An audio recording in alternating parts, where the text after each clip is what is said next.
ये बात तो हम सब जानते हैं कि एल्बर्ट आइंस्टाइन हिस्ट्री का सबसे बड़ा जीनियस था। इतना जीनियस कि वो अकेला ही हजारों साइंटिस्ट से ज्यादा दिमाग लड़ा सकता था। जो चीज हम इंसान समझना तो दूर की बात, सोच भी नहीं सकते, वो आइंस्टाइन ने सोची भी, समझी भी और उसको पूरी दुनिया के लिए आसान भी बनाया। एल्बर्ट आइंस्टाइन एक फिजिसिस्ट थे जिन्होंने थ्योरी ऑफ रिलेटिविटी, E=mc² और फोटो इलेक्ट्रिक इफेक्ट के लॉज बनाकर पूरी दुनिया को हैरान और परेशान छोड़ दिया था और इसकी वजह से ही इनको नोबेल प्राइज से भी नवाजा गया। इनकी एक्स्ट्रा ऑर्डिनरी सोचने और समझने की सलाहियत देखकर लोग समझते थे कि आइंस्टाइन के पास एक स्पेशल ब्रेन है जो हम आम इंसानों से काफी ज्यादा मुख्तलिफ है। इस बात का खुद आइंस्टाइन को भी अंदाजा था। इसी वजह से वो नहीं चाहते थे कि मरने के बाद इनकी बॉडी के किसी भी हिस्से पर रिसर्च की जाए, बल्कि उन्होंने तो ये इंस्ट्रक्शंस दे रखी थी कि मरने के बाद इनकी बॉडी को जलाकर राख कर दिया जाए। लेकिन फिर वही हुआ जिसका आइंस्टाइन को डर था। 18 अप्रैल 1955 को प्रिंसटन हॉस्पिटल में जब आइंस्टाइन का इंतकाल हुआ तो ऑटोप्सी के लिए यानी मौत की वजह जानने के लिए जो डॉक्टर आया उसने चुपके से आइंस्टाइन का ब्रेन निकाल लिया, क्योंकि उसको ये जानने की क्यूरियोसिटी थी कि दुनिया के सबसे बड़े जीनियस के ब्रेन में आखिर ऐसा है क्या। ज़ेम टीवी की वीडियोस में एक बार फिर से खुशामदीद। नाजरीन, आइंस्टाइन का ब्रेन चुराने वाले डॉक्टर थॉमस हार्वी थे, जिनको अपने साथ होने वाले अंजाम से ज्यादा इस स्पेशल ब्रेन को स्टडी करने में दिलचस्पी थी। कुछ दिनों के बाद जब प्रिंसटन हॉस्पिटल को डॉक्टर हार्वी की इस हरकत का पता चला तो उनको अपनी जॉब से हाथ धोना पड़ा।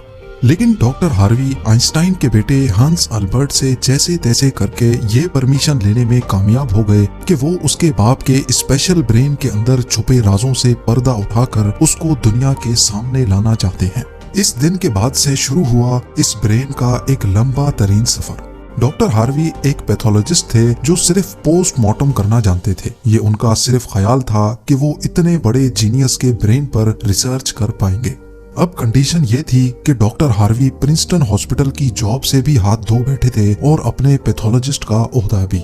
आइंस्टाइन का ब्रेन जो पहले ही डॉक्टर हार्वी प्रिजर्व कर चुके थे, वो इसको लेकर पेंसिल्वेनिया के शहर फिलाडेल्फिया ले गए, जहां उन्होंने ब्रेन की कई फोटोज ली और फिर उसको 240 छोटे छोटे पीसेज में काटकर हर पीस को अलग अलग जार में प्रिजर्व करके अपनी बेसमेंट में छुपा दिया। इसी मसले को लेकर डॉक्टर हार्वी का अपनी बीवी के साथ कई बार झगड़ा होता रहता था, क्योंकि उनकी बीवी अक्सर ये धमकी देती थी कि वो इस ब्रेन को उठाकर कहीं फेंक देगी। एक दिन झगड़ा इतना बढ़ गया कि दोनों मियां बीवी को डाइवोर्स लेकर अलग होना पड़ा और डॉक्टर हार्वी ब्रेन लेकर कैंसस के शहर विचिटा चले गए, जहां वो एक बायोलॉजिकल टेस्टिंग लैब में मेडिकल सुपरवाइजर की नौकरी करने लगे और यहाँ वो अपने फारिग टाइम में आइंस्टाइन के ब्रेन पर खूब स्टडी करने की कोशिश करते।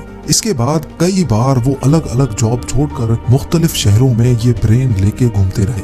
कई साल गुजर चुके थे, लेकिन डॉक्टर हार्वी आइंस्टाइन के ब्रेन पर कुछ खास रिसर्च ना कर सके। उल्टा उनका मेडिकल लाइसेंस ही कैंसिल कर दिया गया और नौबत यहाँ तक आ गई कि उनको एक प्लास्टिक की फैक्ट्री में जॉब स्टार्ट करनी पड़ी। तभी उन्होंने पहली बार एक अच्छा फैसला किया कि वो इनके ब्रेन के अलग अलग हिस्सों को दुनिया भर के बेस्ट न्यूरोपैथोलॉजिस्ट के पास डिटेल्ड रिसर्च के लिए भेजेंगे। लिहाजा उन्होंने ऐसा ही किया। 1955 में ब्रेन चोरी होने के 30 सालों के बाद यानी 1985 में पहली बार आइंस्टाइन के ब्रेन पर एक स्टडी पब्लिश की गई। इसके बाद अगले 28 सालों तक इस जीनियस ब्रेन पर दुनिया भर के न्यूरोपैथोलॉजिस्ट ने कई स्टडीज पब्लिश की, जिनमें बताया गया कि आइंस्टाइन का ब्रेन आम इंसान के ब्रेन से काफी डिफरेंट था। सबसे बड़ा डिफरेंस ब्रेन के कॉर्पस कैलोसम नामी हिस्से में पाया गया। अब यहाँ ये जानना जरूरी है कि इंसानी ब्रेन दो अलग अलग हिस्सों में डिवाइडेड होता है। इंसान जो भी काम करता है वो ब्रेन के एक हिस्से में पहले प्रोसेस होता है और फिर ब्रेन हमारे जिस्म के उस हिस्से को सिग्नल देता है। लेफ्ट ब्रेन हमारे जिस्म के राइट हिस्सों को कंट्रोल करता है, जबकि राइट ब्रेन हमारे जिस्म के लेफ्ट हिस्से को कंट्रोल करता है।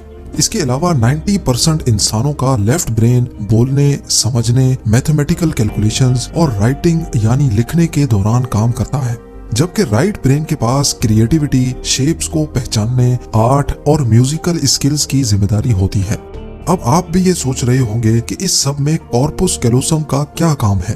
फर्ज कर लें कि आप कीबोर्ड पर टाइपिंग कर रहे हैं या फिर मोबाइल फोन पर। इस दौरान हमारे दोनों हाथ टाइपिंग करने में बिजी हैं। कुछ अल्फाबेट्स हमारा सीधा हाथ टाइप कर रहा है तो कुछ उल्टा हाथ। टाइपिंग के दौरान आपके लेफ्ट हैंड से एक मिस्टेक हुई तो आपने फौरन अपना राइट हैंड इस्तेमाल करके उस मिस्टेक को इरेज किया। तो इसका मतलब ये हुआ कि जब हमारे राइट ब्रेन से मिस्टेक हुई तो उसने लेफ्ट ब्रेन को फौरन सिग्नल देकर वो मिस्टेक ठीक करवाई।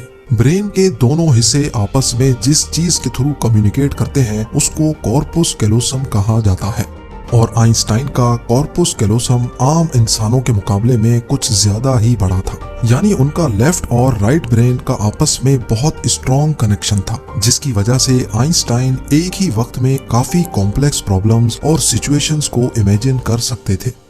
कॉर्पस कैलोसम के बड़े होने के अलावा आइंस्टाइन के ब्रेन का पैटर्न भी आम इंसानों से काफी मुख्तलिफ था और रिसर्चर्स का मानना है कि इसकी वजह से ब्रेन में न्यूरॉन्स का फ्लो काफी बेहतर था। न्यूरॉन्स के अच्छे फ्लो होने का मतलब है कि इनकी मैथमेटिकल कैलकुलेशंस की पावर काफी ज्यादा स्ट्रॉन्ग थी। Albert Einstein complex mathematical problems को बगैर पेन और पेपर के अपने दिमाग की मदद से ही सॉल्व करने की काबिलियत रखते थे। न्यूरॉन्स ज्यादा होने की एक और वजह भी रिसर्च पेपर्स में बताई गई। जब आइंस्टाइन के ब्रेन का वजन किया गया तो उसका वजन 1230 ग्राम था, जबकि आम इंसानों का 1400 ग्राम होता है। रिसर्चर्स का मानना है कि इनके ब्रेन की लाइनिंग काफी पतली थी, जिसकी वजह से इनमें ज्यादा न्यूरॉन्स पाए जाते थे। लेकिन सबसे बड़ा सवाल अभी भी वही था कि क्या आइंस्टाइन ऐसे स्पेशल ब्रेन के साथ पैदा हुए थे या इनके पैदा होने के बाद इसमें चेंजेस आई। जांच के बाद मालूम पड़ा कि एल्बर्ट आइंस्टाइन जब पैदा हुए थे तो वो पूरे 5 सालों तक बोल नहीं सकते थे, जबकि दूसरे बच्चे 2 या 3 साल की उम्र में बोलना शुरू कर देते हैं। जब उन्होंने बोलना शुरू भी किया तब भी वो ज्यादा बोलना पसंद नहीं करते थे, बल्कि हमेशा अपनी सोचों में ही गुम रहते थे। उनके पास चीजों को मेमोराइज करने की पावर काफी कम थी, यहाँ तक कि उनको सिंपल मैथ्स के टेबल भी याद करने में मुश्किल होती थी। वो मैथ्स और नंबर्स को लॉजिकल तरीकों से प्रोसेस करने के मास्टर थे, ना कि उनको रट्टा लगाकर याद करने के। स्कूल लाइफ में बाकी हर सब्जेक्ट में आइंस्टाइन फेल होते थे, सिर्फ मैथ्स और साइंस वो वाहिद सब्जेक्ट्स थे जिसमें आइंस्टाइन के नंबर्स सबसे ज्यादा आते थे। जब एल्बर्ट आइंस्टाइन 12 साल के थे तब एक फैमिली टीचर अपनी ज्योमेट्री की बुक इनके पास भूल गए। हैरत अंगेज तौर पे सिर्फ एक ही दिन में आइंस्टाइन वो पूरी बुक पढ़कर अपने ज्योमेट्री के कॉन्सेप्ट्स क्लियर कर बैठे। ना सिर्फ इतना, बल्कि सिर्फ 14 साल की उम्र में ही वो इंटीग्रल और डिफरेंशियल कैलकुलस के मास्टर बन चुके थे। मैथ्स और साइंस में इनकी इतनी स्ट्रॉन्ग ग्रिप थी कि जब वो क्लासरूम में कोई सवाल पूछने के लिए हाथ खड़ा करते थे तो प्रोफेसर्स घबराने लगते थे, क्योंकि आइंस्टाइन के अक्सर सवाल टीचर्स के भी ऊपर से गुजर जाते थे। छोटी सी उम्र में ही वो इस यूनिवर्स के लॉज को एक छोटी सी इक्वेशन में बंद करना चाहते थे और यही उन्होंने अपनी जिंदगी का मकसद बना लिया था। 26 साल की उम्र में आइंस्टाइन ने 4 रिसर्च पेपर्स पब्लिश करके पूरी दुनिया को हैरान कर डाला और इसी वजह से उनको पीएचडी की डिग्री और ह्यूमैनिटी के लिए आला किरदार अदा करने की सूरत में नोबेल प्राइज से भी नवाजा गया। इसका अंदाजा आप सिर्फ इस बात से लगा लें कि आज भी आइंस्टाइन की उन थीसिस के बिना साइंस बिल्कुल अधूरी है। कई डॉक्टर्स और साइंटिस्ट ने ये नतीजा निकाला कि आइंस्टाइन का ब्रेन उनके पैदा होने के बाद स्पेशल बना था, जिसकी सबसे बड़ी वजह यह थी कि जब उनको अपने सवालों का कोई जवाब नहीं मिलता था तो वो खुद अपने दिमाग की मदद से जवाब तलाश किया करते थे। छोटी उम्र में ही ऐसा करने से इनका ब्रेन उसी हिसाब से डेवलप होता गया।